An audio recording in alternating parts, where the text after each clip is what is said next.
여보, 당신 살아있었던 거예요? 아들의 병원 개원식장, 축하 인파 속에서 한 여인이 한 남자를 보며 온몸을 떨고 있습니다.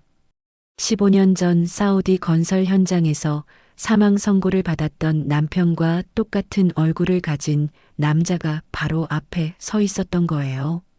하지만 그 남자는 냉정하게 말했죠. 죄송하지만 저는 박성우입니다. 처음 뵙는 것 같은데요. 15년간 혼자 아들을 키우며 죽은 남편을 그리워했던 여인은 미쳐버릴 것 같았어요. 과연 이 남자의 정체는 무엇일까요? 지금부터 이야기를 시작하려고 합니다. 이야기를 시작하기 전에 구독과 좋아요 한 번씩 눌러주시면 정말 큰 힘이 됩니다. 어디에서 듣고 계신지도 댓글로 짧게 남겨주시면 반갑게 인사드리겠습니다. 지금부터 이야기 시작합니다. 선희는 거울 앞에서 립스틱을 바르다 말고 손을 멈췄습니다. 오늘은 아들 준영이의 병원 개원식이었어요. 흉부외과 전문의로 성공한 아들이 자기 이름을 건 병원을 여는 날.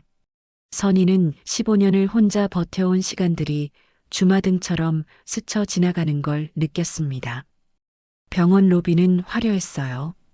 천장까지 닿을 듯한 축하 화환들, 하얀 대리석 바닥에 반사되는 조명, 소독약 특유의 냄새와 새 건물 특유의 페인트 냄새가 섞여 있었죠. 선희는 검은색 원피스 자락을 매만지며 사람들 사이를 조용히 걸었습니다. 손님들은 혼자 아들 키워서 의사 만들었다더라 대단하신 분이야 하고 수군거렸어요. 오전 11시 건물 설계 소개 시간이 시작됐습니다. 사회자가 마이크를 잡고 밝게 말했어요. 이 아름다운 건물을 설계해 주신 박성우 전무님을 모시겠습니다. 박수 소리가 터져 나왔고 무대 옆 계단으로 한 남자가 올라왔습니다.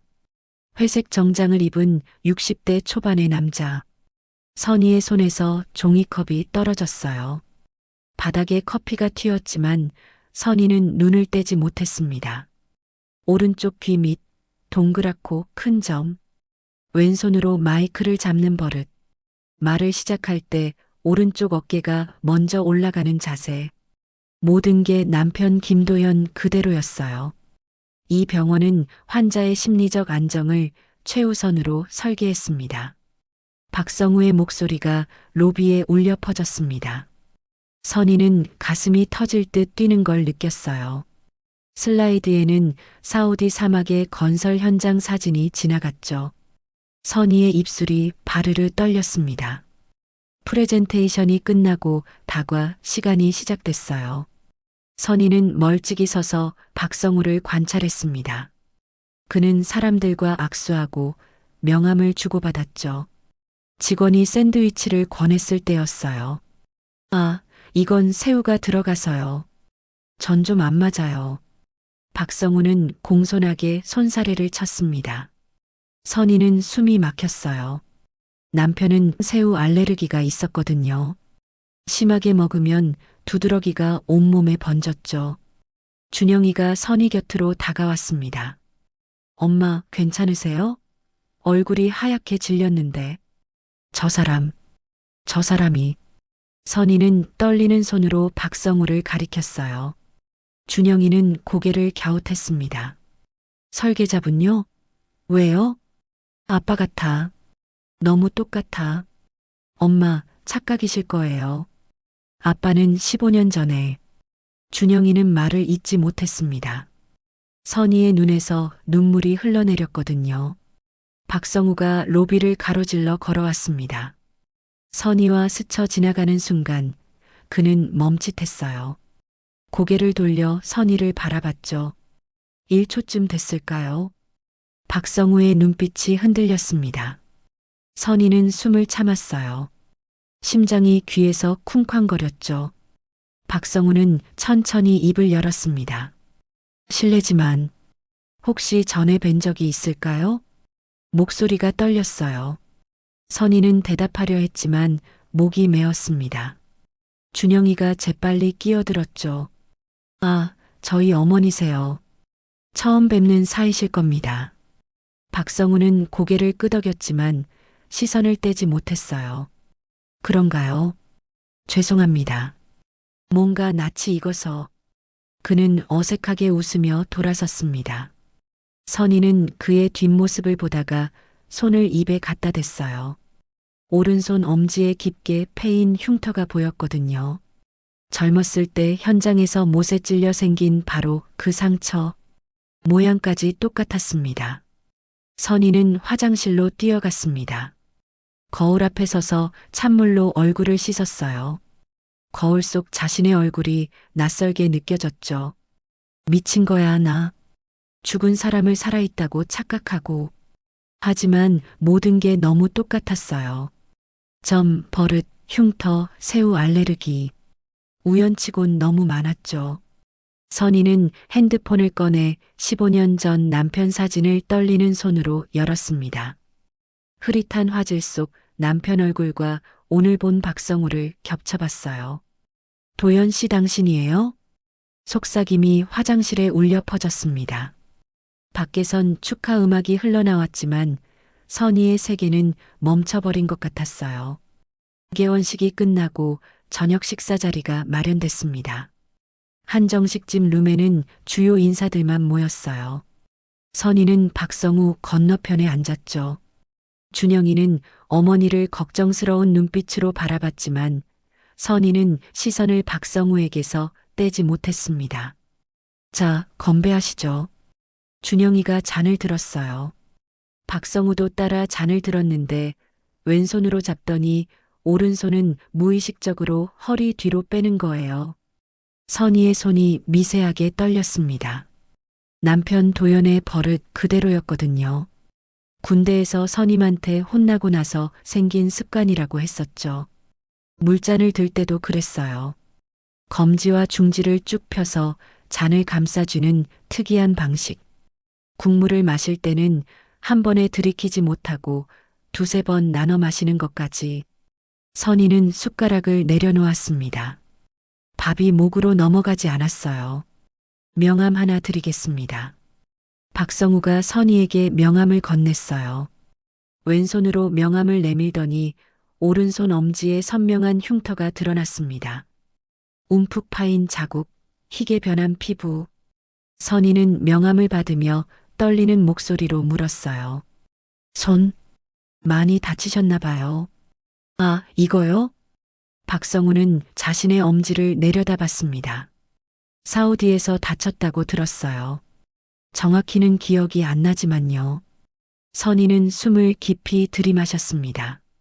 그 흉터는 20대 초반 도연이 건설 현장에서 못에 찔렸을 때 생긴 거였어요. 병원 가기 싫다고 우기다가 결국 꿰맸던 상처. 선희가 직접 붕대를 감아줬던 그 손이었죠. 혹시 다른 데도 다친 곳이 있으세요? 선희의 질문에 박성우는 잠시 멈칫했습니다. 왼쪽 손등에 화상 자국이 좀 있긴 한데 어떻게 아세요? 선희는 입술을 깨물었어요. 준영이가 5살 때였습니다. 놀이동산에서 아이를 안고 뛰다가 뜨거운 커피를 엎질렀던 날. 도연의 손등에 커피가 쏟아져 화상을 입었었죠. 식사가 끝날 무렵 60대 후반의 남자가 룸으로 들어왔습니다. 준영이가 황급히 일어서며 인사했어요. 회장님 오셨습니까? 최준혁 회장이었습니다. 선희의 머릿속이 복잡해졌어요. 준영이의 장인이 될 사람, 그러니까 며느리 아버지였죠. 회장은 온화하게 웃으며 박성우의 어깨를 두드렸습니다. 성우 씨 덕분에 좋은 건물이 나왔어요. 다들 칭찬이 자자하던데. 과찬이십니다, 회장님. 박성우는 고개를 숙였어요. 회장은 선희를 보며 자리에 앉았습니다. 성우 씨는 제 은인입니다. 사우디에서 제가 죽을 뻔했을 때 목숨을 구해줬죠. 선희는 숨이 막혔어요. 회장은 계속 말을 이었습니다. 당시 무장 세력한테 납치당할 뻔했는데 성우 씨가 몸을 던져서 저를 끌어냈어요. 대신 본인이 머리를 크게 다쳤지만요. 그래서 기억을 잃으신 거예요? 선희의 목소리가 떨렸습니다. 회장은 고개를 끄덕였어요. 사막에서 쓰러져 있는 걸 우리 팀이 발견했죠. 이름도 고향도 아무것도 기억 못 하더라고요. 그래서 제가 한국으로 모셔와 치료했습니다. 선희는 젓가락을 놓고 두 손으로 얼굴을 감쌌습니다. 준영이가 놀라서 어머니를 붙잡았어요. 엄마, 괜찮으세요? 괜찮지 않아. 선희는 울먹이는 목소리로 말했습니다. 저 사람이 내 남편이야. 15년 전 사우디에서 사라진 도연이라고. 루만이 조용해졌어요. 박성우는 당황한 표정으로 선희를 바라봤습니다. 부인, 저는 정말 기억이. 오른쪽 귀 밑점, 왼손잡이 버릇, 새우 알레르기, 손등 화상 흉터. 선희는 하나하나 짚어가며 외쳤습니다. 당신 젊었을 때 못에 찔려서 생긴 엄지 흉터도 있잖아요. 우연이라고 하기엔 너무 많아요. 박성우는 창백한 얼굴로 자리에서 일어났습니다. 죄송하지만 저는 박성우입니다. 김도연이라는 이름은 처음 들어봐요. 하지만 그의 손이 떨리고 있었어요. 이마에는 땀방울이 맺혔죠. 회장은 조용히 말했습니다. 성우 씨 괜찮아요. 천천히 생각해 보세요. 박성우는 물컵을 들여다 손을 놓쳤어요. 컵이 바닥에 떨어져 깨졌습니다. 그는 깨진 유리 조각을 멍하니 바라보다가 중얼거렸죠. 이따금 뭔가 떠오를 것 같은데 잡히질 않아요. 선희는 눈물을 흘리며 그를 바라봤습니다. 박성우는 머리를 감싸 쥐고 룸을 나갔어요. 준영이는 어머니를 붙잡았지만 선희는 주저앉아 흐느꼈습니다. 살아있었어. 내 남편이 살아있었다고. 회장은 깊은 한숨을 쉬었습니다. 그의 눈빛에도 혼란이 어려 있었어요. 밖에서는 박성우가 벽에 기대어 거칠게 숨을 몰아쉬는 소리가 들렸죠. 그의 머릿속에선 형체를 알 수 없는 기억 조각들이 어지럽게 떠다니고 있었습니다. 그날 밤 박성우는 호텔 침대에서 뒤척였습니다.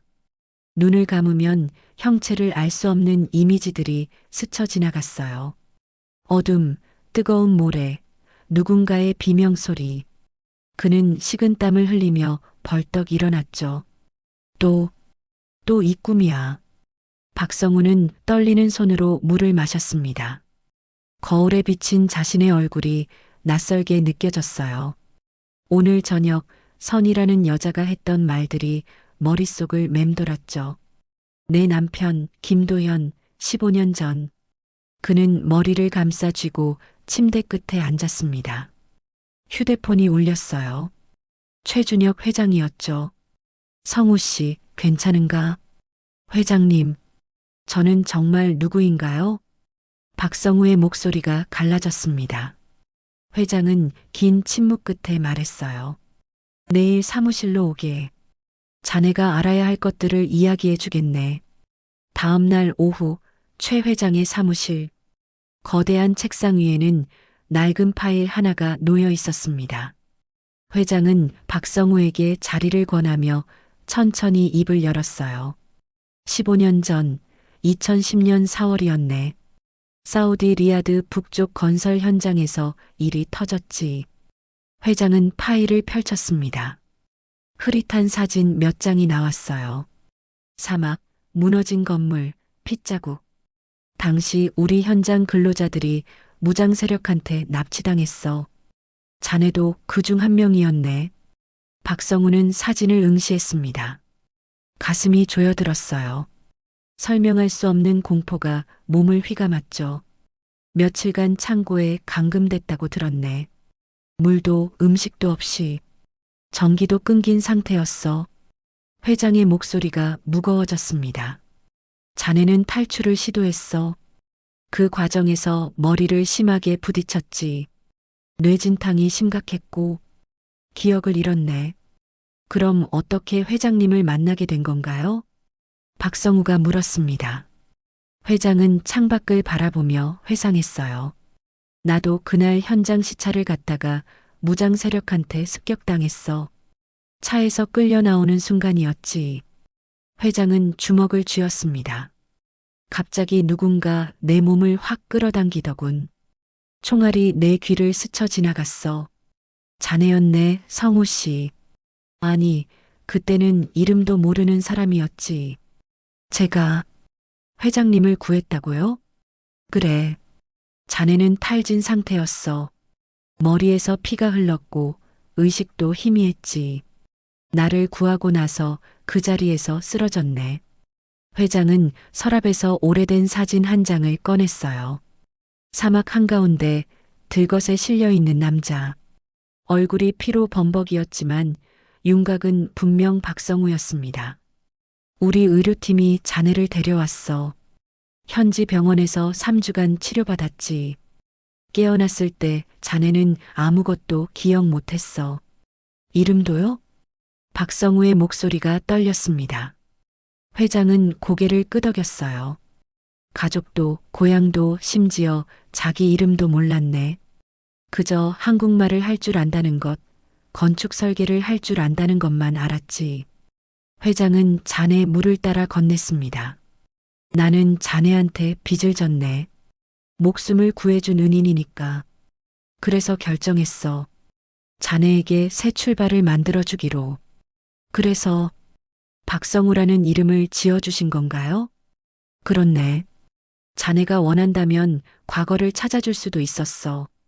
하지만 자네는 거부했지. 박성우는 눈을 감았습니다. 어렴풋이 기억나는 것 같았어요. 병원 침대, 하얀 천장, 그리고 회장의 목소리. 과거는 없었던 걸로 하고 싶습니다. 그냥 새로 시작하고 싶어요. 회장이 말했습니다. 자네가 직접 한 말이야. 그래서 나도 더 이상 묻지 않았네. 박성우는 사무실을 나와 복도를 천천히 걸었습니다. 15년간 쌓아온 삶, 박성우라는 정체성, 성공한 건축가라는 명함. 모든 게 모래성처럼 느껴졌어요. 엘리베이터 안에서 그는 자신의 손을 바라봤습니다. 흉터투성이 손, 누군가의 남편이었을 손, 누군가의 아버지였을 손, 김도현. 이름을 중얼거리자 가슴 한구석이 무너져 내리는 것 같았어요. 밤마다 꾸던 악몽의 정체가 조금씩 선명해졌죠. 어두운 창고, 뜨거운 사막, 그리고 누군가 울고 있는 모습. 주차장에 도착했을 때 박성우는 차 문을 열다 말고 멈췄습니다. 갑자기 머릿속에 여자의 목소리가 울려 퍼졌거든요. 여보, 조심해서 다녀와요. 선희의 목소리였을까요? 박성우는 알 수 없었습니다. 하지만 그 목소리를 들으니 눈물이 났어요. 설명할 수 없는 그리움, 15년간 비어있던 마음 한구석이 아파왔습니다. 그는 차 안에 앉아 한참을 울었어요. 자신이 왜 우는지도 모른 채로. 사흘 후 선희는 박성우에게 전화를 걸었습니다. 손이 떨렸지만 목소리는 침착하게 유지했어요. 병원 주변 시설 점검이 필요해서요. 설계자분께서 직접 확인해 주시면 좋겠습니다. 박성우는 잠시 망설였습니다. 하지만 거절할 이유를 찾지 못했죠. 알겠습니다. 언제가 좋으십니까? 내일 오전 10시 병원 정문에서 뵐까요? 전화를 끊고 선희는 깊이 숨을 들이마셨어요. 준영이가 걱정스러운 얼굴로 물었습니다. 엄마, 괜찮으시겠어요? 괜찮아. 이건 확인해야 해. 정말로 내 아버지가 맞는지. 선희의 눈빛은 단단했습니다. 15년을 기다려온 시간, 이제 진실을 마주할 때였어요. 다음 날 박성우는 선희의 차를 탔습니다. 선희는 병원 반대 방향으로 차를 몰았어요. 어디로 가시는 겁니까? 박성우가 물었습니다. 선희는 대답하지 않고 서교동 골목길로 접어들었죠. 오래된 주택가, 좁은 길, 담벼락에 핀 이끼. 박성우는 창밖을 멍하니 바라봤어요. 차가 멈췄습니다. 선희는 조용히 말했어요. 여기 익숙하지 않으세요? 박성우는 차에서 내렸습니다. 골목 어귀에 서자 온몸에 소름이 돋았어요.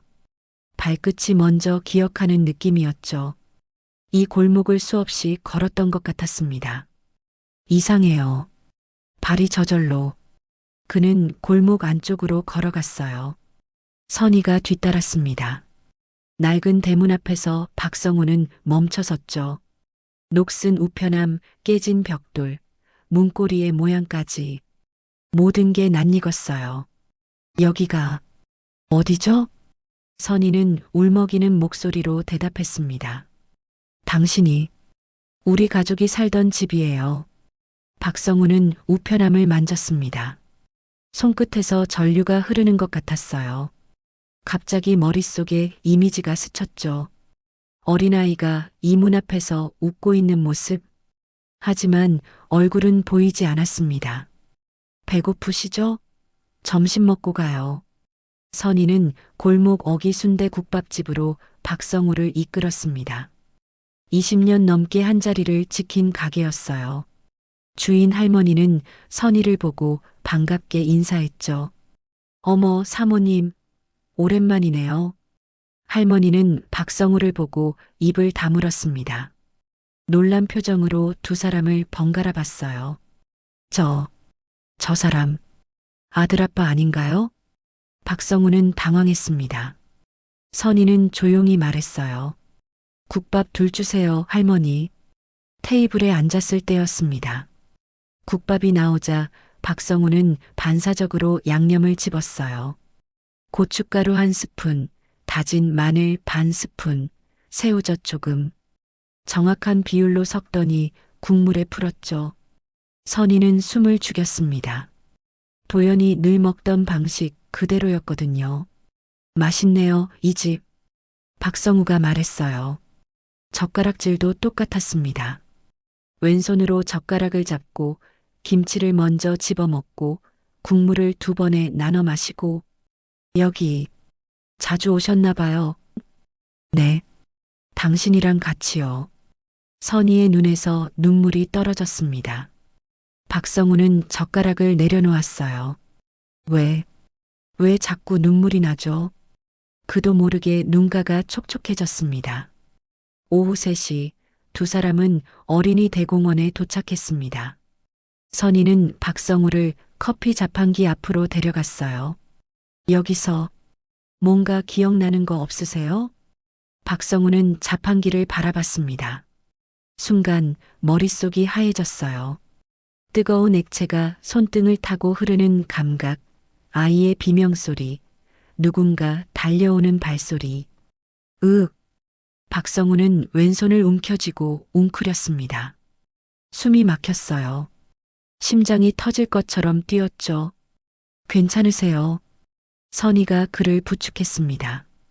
박성우는 땀을 뻘뻘 흘리며 손등을 내려다봤어요. 희게 변한 화상 자국이 선명했죠. 커피, 뜨거운 커피가 쏟아졌어요. 맞아요. 준영이를 안고 뛰다가 사람이랑 부딪혀서 커피를 엎질렀죠. 선희는 울면서 말했습니다. 박성우는 놀이터 쪽을 바라봤어요. 그네가 보였습니다. 갑자기 영상이 스쳐 지나갔죠. 작은 아이가 그네를 타고 있었어요. 깔깔 웃으며 아빠, 더 높이 하고 외쳤습니다. 자신이 그네를 밀어주고 있었어요. 아이의 웃음소리가 귓가에 생생했죠. 저기서 누군가를 밀어줬어요. 박성우는 그네를 가리키며 떨리는 목소리로 말했습니다. 웃고 있었어요. 아주 행복하게. 누구였죠? 그 아이가? 그때 누군가 달려왔습니다. 준영이었어요. 선희가 급히 연락했던 거죠. 준영이는 숨을 헐떡이며 박성우를 바라봤습니다. 저예요.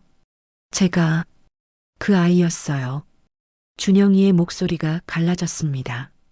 5살 때 아빠랑 여기 왔었어요.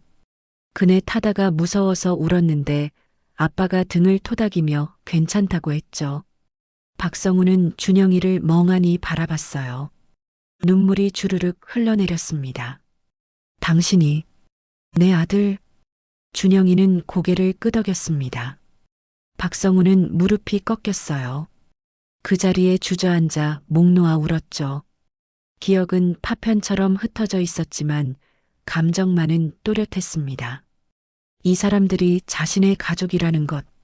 선희는 박성우를 껴안고 함께 울었어요. 준영이도 무릎 꿇고 앉아 두 사람을 감싸 안았습니다. 놀이동산의 웃음소리 사이로 15년 만에 만난 가족의 오열이 울려 퍼졌습니다. 그날 밤 박성우는 호텔방에서 미친 듯이 머리를 쥐어뜯었습니다. 기억 조각들이 폭풍처럼 쏟아졌어요. 어두운 창고, 외치는 목소리들, 선희의 얼굴, 아기였던 준영이, 결혼식 날의 웃음. 그만해. 그는 소리를 질렀습니다. 하지만 기억은 멈추지 않았어요. 너무 많은 게 한꺼번에 되살아나 머리가 터질 것 같았죠. 진통제를 삼켰지만 소용없었습니다. 새벽 4시 박성우는 결정했어요. 도망쳐야 한다고. 이대로 있다간 미쳐버릴 것 같았습니다. 그는 서둘러 짐을 쌌죠. 손이 떨려서 지퍼도 제대로 잠그지 못했어요. 이건 내 삶이 아니야. 박성우로 살아야 해. 그게 맞아. 자신에게 되뇌었지만 목소리는 확신이 없었습니다. 오전 6시 박성우는 인천공항행 택시를 탔습니다. 최 회장에게도 선희에게도 연락하지 않았어요. 그냥 사라지는 게 나을 것 같았죠. 저 사람들한텐 미안하지만 난 그들의 남편도 아버지도 아니야. 15년이나 떨어져 살았는데 무슨 가족이야. 속으로 중얼거렸지만 가슴 한쪽이 찢어지는 것 같았어요. 택시 창밖으로 서울 시내가 스쳐 지나갔습니다. 어딘가 익숙한 풍경들이었죠. 한편 선희는 아침 일찍 박성우에게 전화를 걸었습니다. 연결되지 않았어요. 불안한 예감이 들었죠.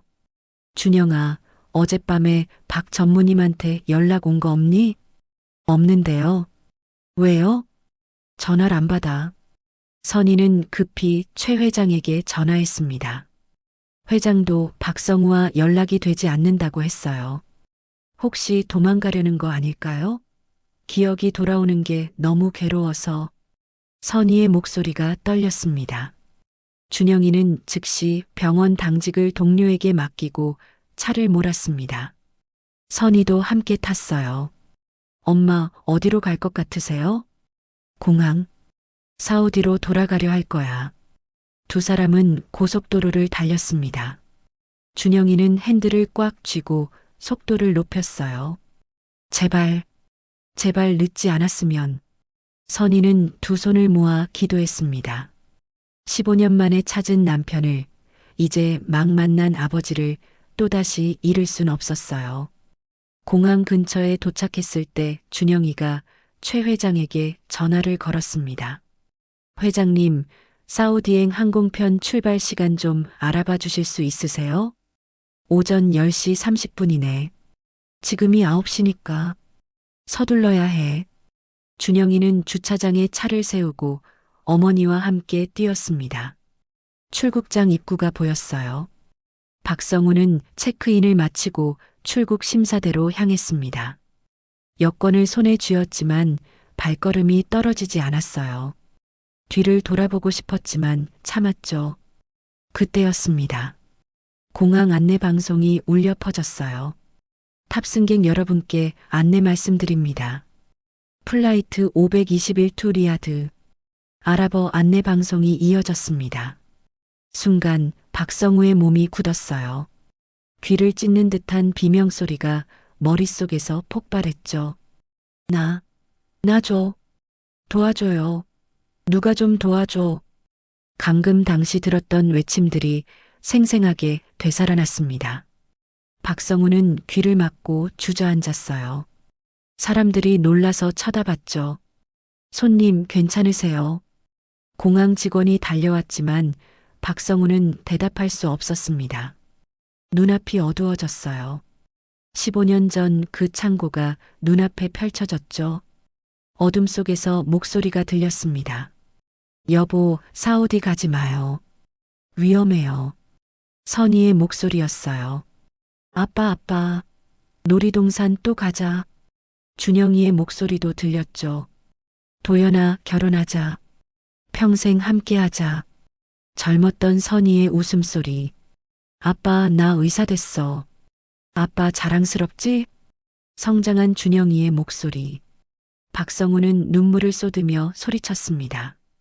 도연, 나는 김도연이야. 김도연이라고. 그 순간이었어요. 누군가 그를 끌어안았습니다. 익숙한 향기, 따뜻한 온기. 맞아요. 당신은 김도연이에요. 내 남편이고 준영이 아빠예요. 선이었습니다. 준영이도 달려와 아버지를 붙잡았어요. 아버지, 가지 마세요. 제발. 준영이는 울면서 말했습니다. 박성우는 두 사람을 바라봤어요. 눈물 범벅이 된 얼굴, 떨리는 손. 그제야 깨달았습니다. 미안해. 미안해요. 난 당신들을 버리고 도망치려 했어. 괜찮아요. 이제 집으로 가요. 우리 집으로. 선희는 남편의 얼굴을 두 손으로 감싸며 말했습니다. 박성우는 고개를 끄덕였어요. 준영이가 아버지를 일으켜 세웠죠. 세 사람은 서로를 붙잡고 한참을 울었습니다. 공항 사람들이 무슨 일인가 싶어 쳐다봤지만 아무도 신경 쓰지 않았어요. 15년 만에 돌아온 남편, 15년 만에 찾은 아버지. 이제 집으로 갈 시간이었습니다. 공항을 나와 차에 탄 세 사람은 한동안 말이 없었습니다. 준영이가 운전대를 잡았고 뒷좌석에는 도연과 선희가 나란히 앉았어요. 도연은 창밖을 멍하니 바라봤습니다. 어디로 가는 거예요? 도연이 조용히 물었습니다. 선희는 그의 손을 꽉 잡았어요. 집으로요. 우리 집. 집. 도연은 그 단어를 되뇌었습니다. 15년 만에 듣는 말이었죠. 가슴 한구석이 따뜻해졌어요. 차는 서교동으로 향했습니다. 골목에 들어서자 도연의 심장이 뛰기 시작했어요. 며칠 전 왔던 그 길이었죠. 하지만 이번엔 달랐습니다. 이번엔 도망치지 않을 거예요. 저기가 우리 집인가요? 도연이 낡은 대문을 가리켰습니다. 선희는 고개를 끄덕이며 눈물을 흘렸어요. 네, 15년간 당신을 기다린 집이에요. 차에서 내린 도연은 대문 앞에서 한참을 망설였습니다. 손이 떨렸어요. 선희가 먼저 문을 열었죠. 들어와요, 여보.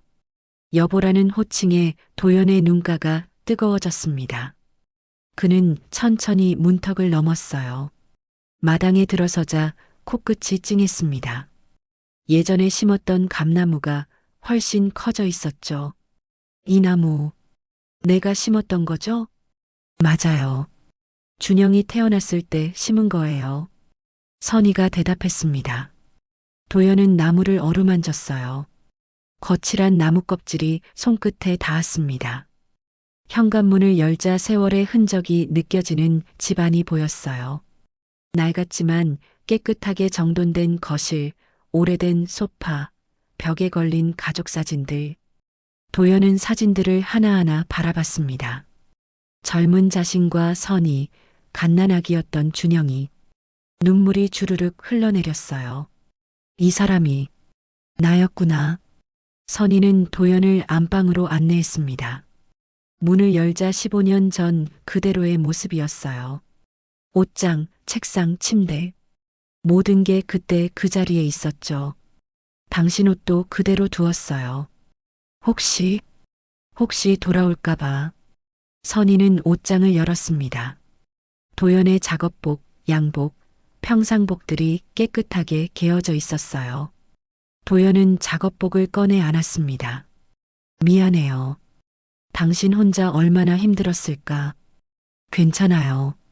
당신이 돌아왔으니까. 선희는 남편을 끌어안았습니다. 준영이는 문 밖에서 그 모습을 지켜봤어요. 눈물이 났지만 참았습니다.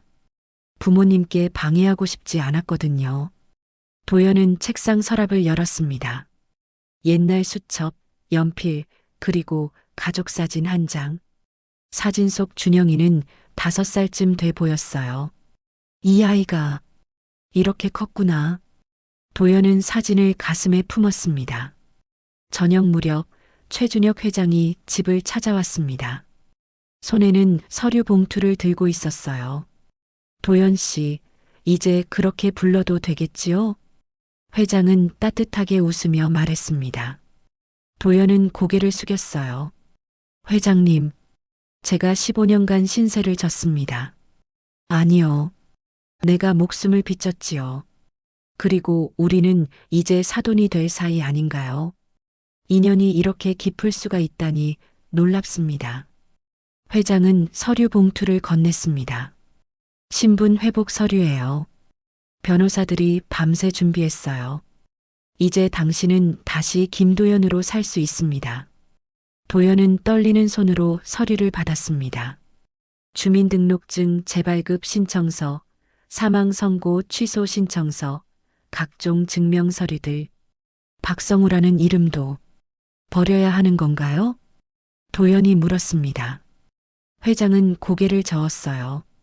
그 이름으로 쌓은 경력과 인연은 소중합니다.